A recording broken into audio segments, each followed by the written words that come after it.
I'm going to tell you an American story. It's about me being born in California, being an American, and about a tragic mistake that happened to us as a nation.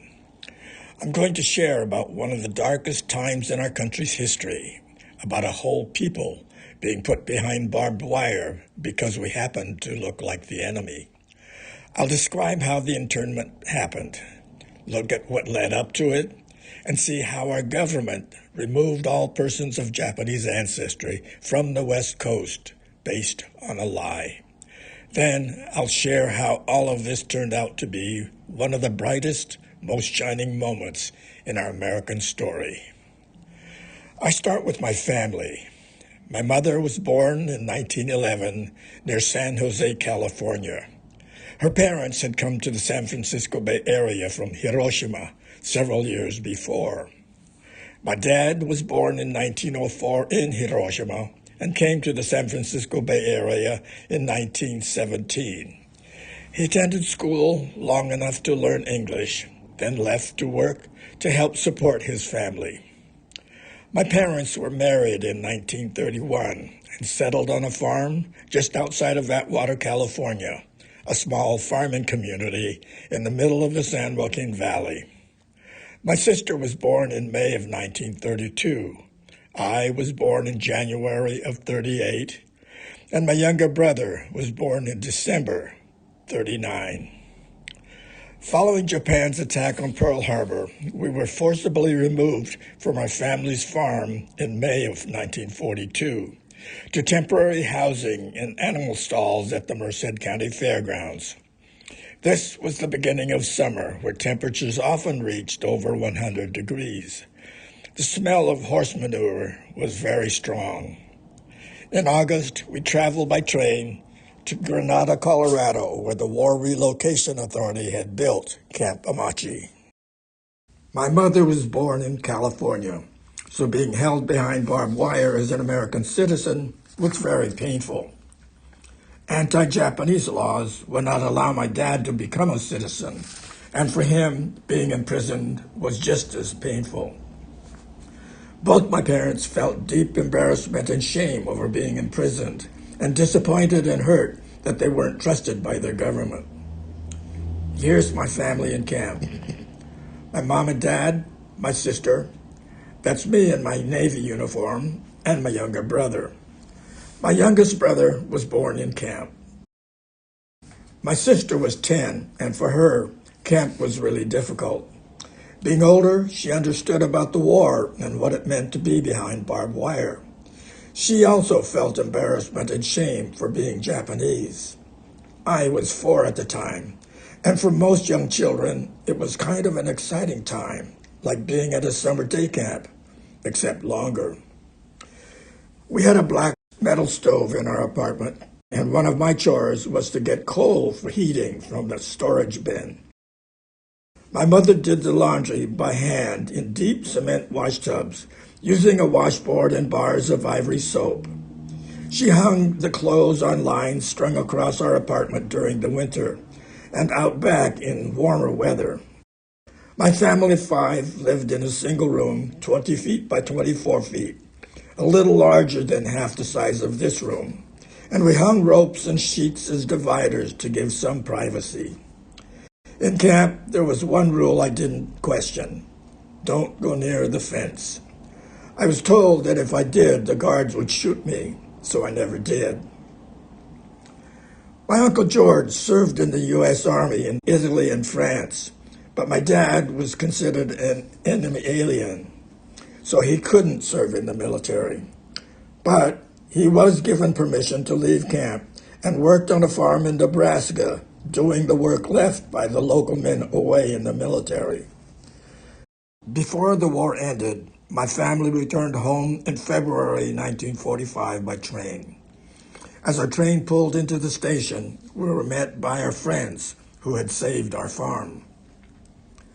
Wanting to be accepted is a very powerful emotion, especially if you're a minority.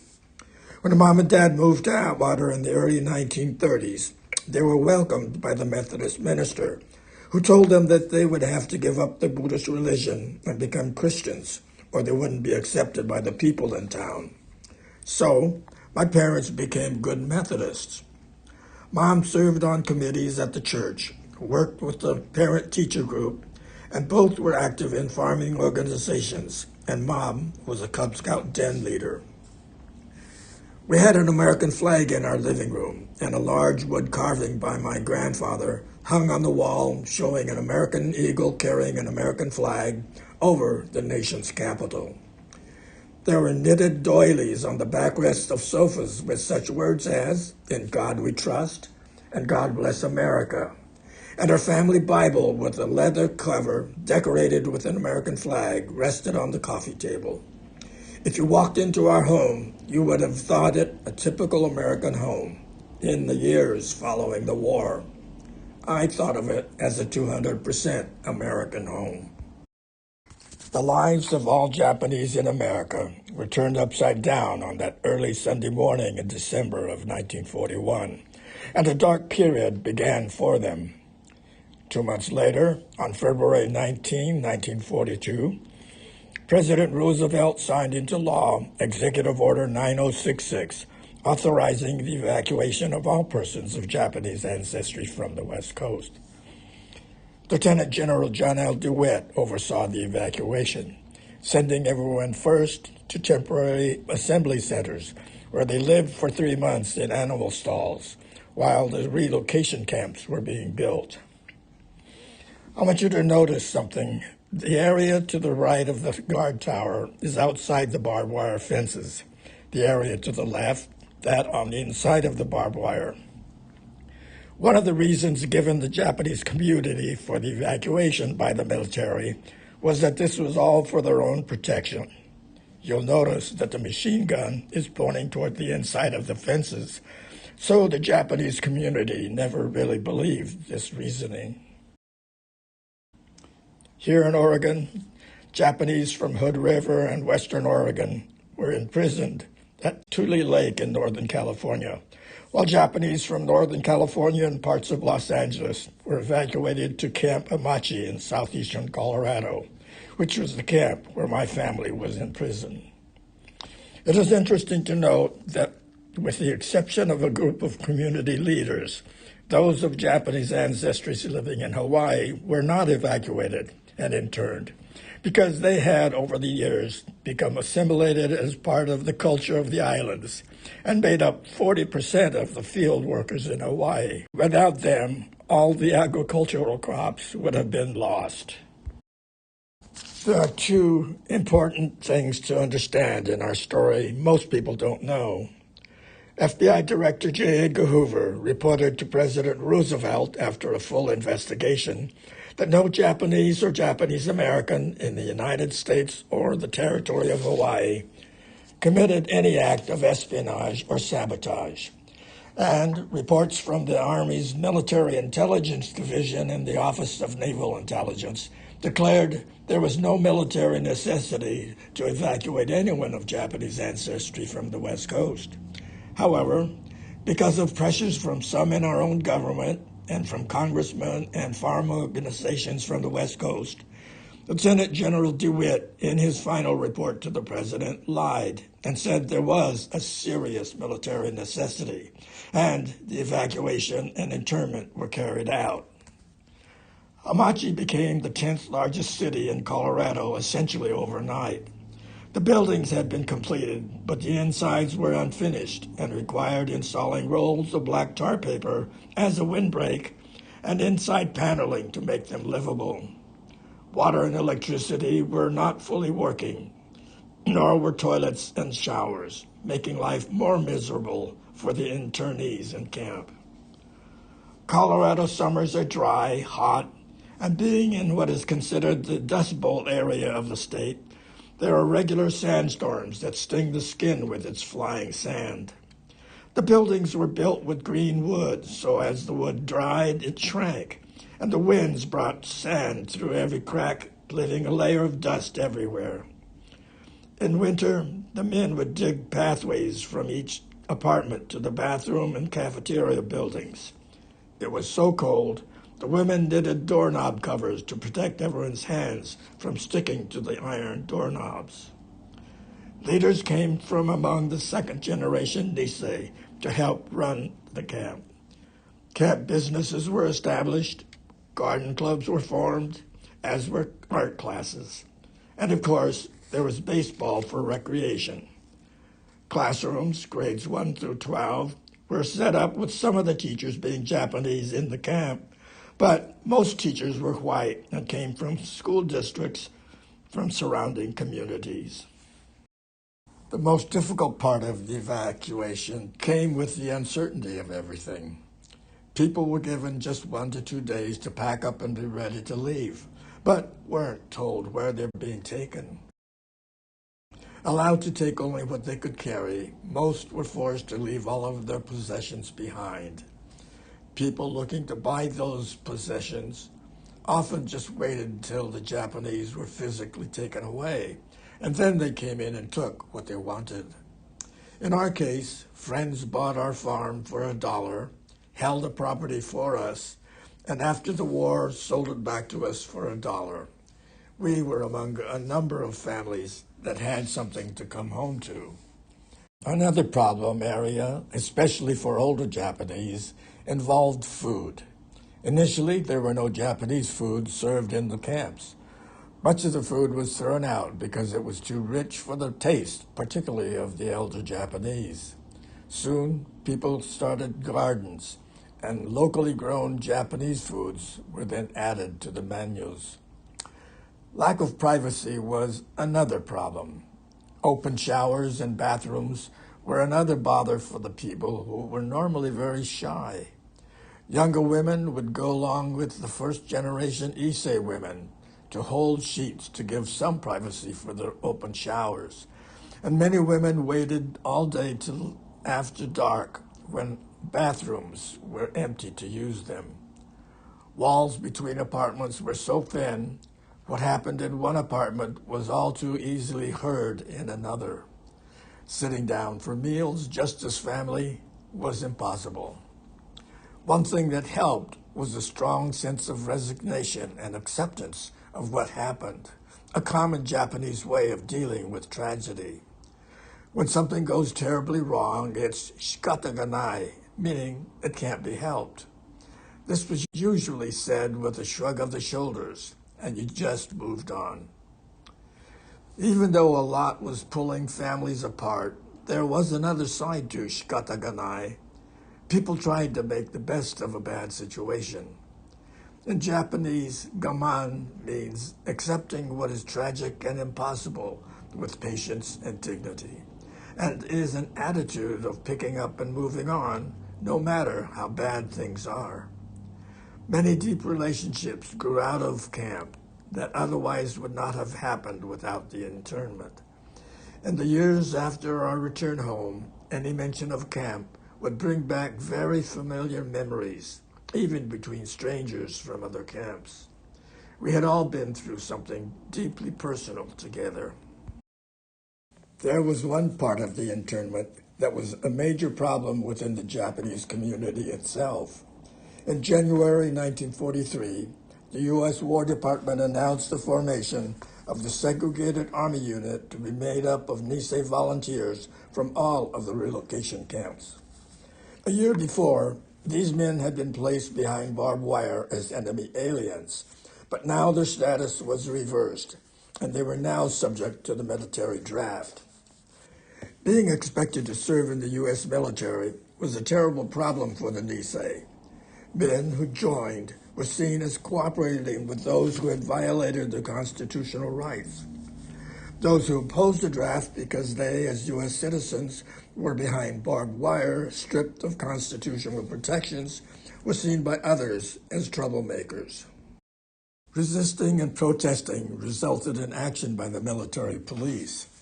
In the end, those men who resisted the draft were arrested and jailed for draft evasion. They were already behind barbed wire and now were put in the camp's jail.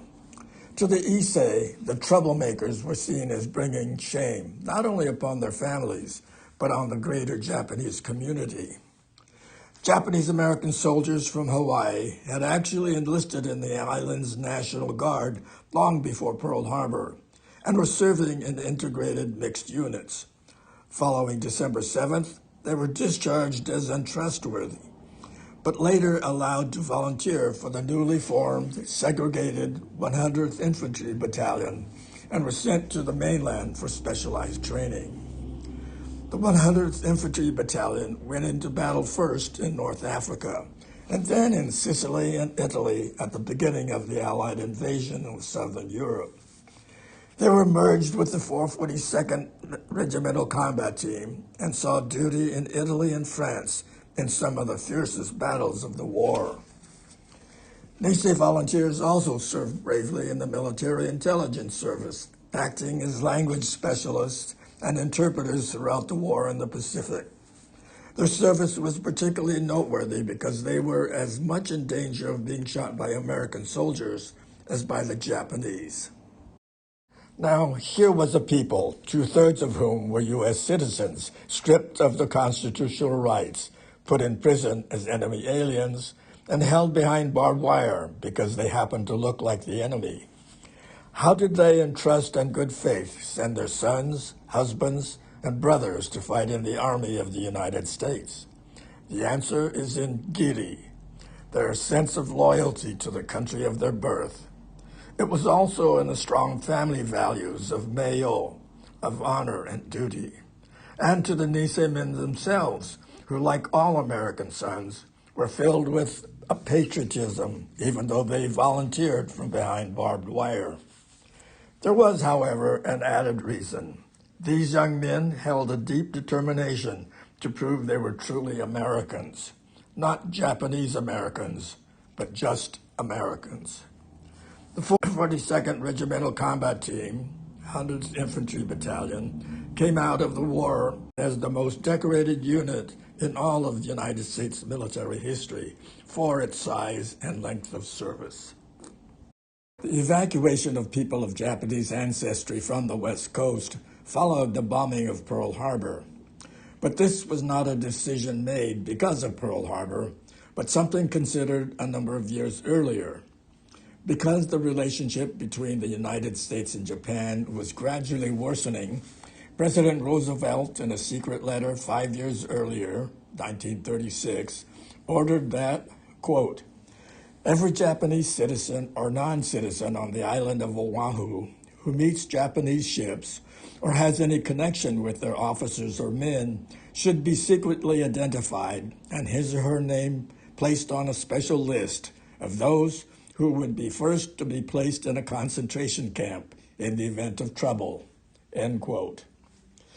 December 7th was, at the time, what led to the evacuation, but the seeds for this were planted some 70 years earlier from the late 1860s when Japanese immigrants first came to Hawaii as farm workers.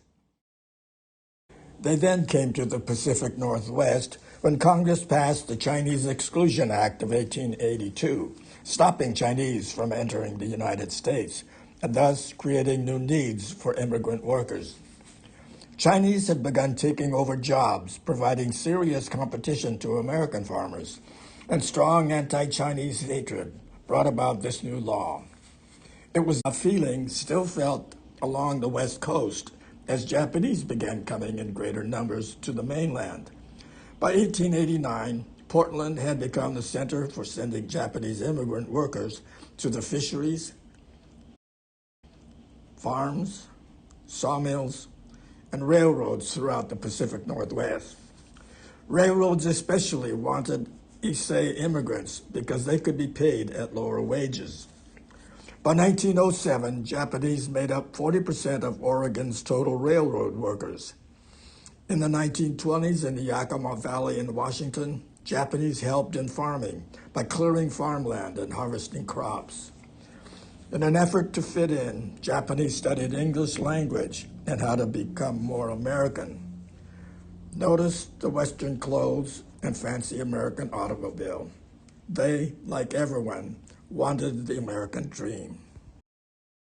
Anti-Japanese feelings were very strong, partly because of leftover hatred against earlier Chinese immigrants, but also like Chinese before them from the progress they made from their own labors. Japan was mainly a farming country, and Japanese immigrants worked hard and did very well in their new homeland. In 1910, Japanese farmers produced 20% of all food products in the state of California, and in the middle of the Depression made up 15% of onion growers in the country. By 1941, Japanese farmers produced 60% of all wholesale fruits and vegetables in the greater Los Angeles basin, and 90% of all strawberries, 70% of all lettuce grown in California. Farm groups and state lawmakers from Washington, Oregon, and California hated Japanese farmers because their progress seriously threatened American farmers. Racial tensions increased and were made worse by the attitudes of William Randolph Hearst and the Hearst newspapers. Hearst was strongly anti-Asian, and through his actions stirred anti-Japanese hatred by pointing out the alien, subhuman nature of the immigrants. He cast them as the yellow peril, threatening American workers and the American way of life, and he used hateful, dehumanizing, and offensive headlines in his treatment of them on the pages of his paper. From the 1860s through to the 1940s, anti-Asian hatred grew, and our government passed anti-Japanese laws that restricted and limited their immigration, denied them citizenship, and prevented them from owning land. Laws forbidding interracial marriage spread across the country, state by state, and between 1913 and 1948, 30 of the 48 states passed laws against interracial marriage. All of these factors were what led up to December 7th, 1941. In thinking of what all of this means for us today, I start with what I believe changed these dark days into one of the brightest, most shining moments in our American story.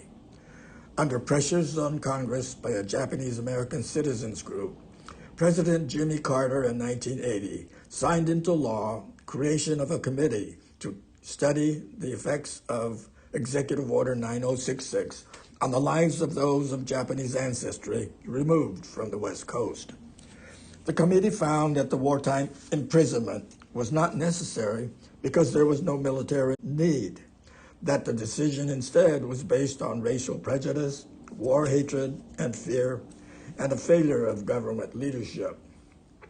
Because the internment violated the constitutional rights of U.S. citizens, the committee recommended as a remedy a formal and official government apology and payment of $20,000 for wrongful imprisonment to each surviving Japanese. There would also be creation of a public education fund to make sure this would not happen again. On August 10, 1988, President Ronald Reagan signed into law the Civil Liberties Act of 1988 to issue an apology, and the following year, President George H.W. Bush signed a bill to send the formal government apology and the payment of redress. The first letters and checks went out to the oldest of the survivors, as they were by this time dying in increasing numbers. My mother received her letter in late 1989 and was sad that my dad had died and didn't receive his apology. I received my apology there on the right in October of '92. This then ended a very dark chapter in our American story.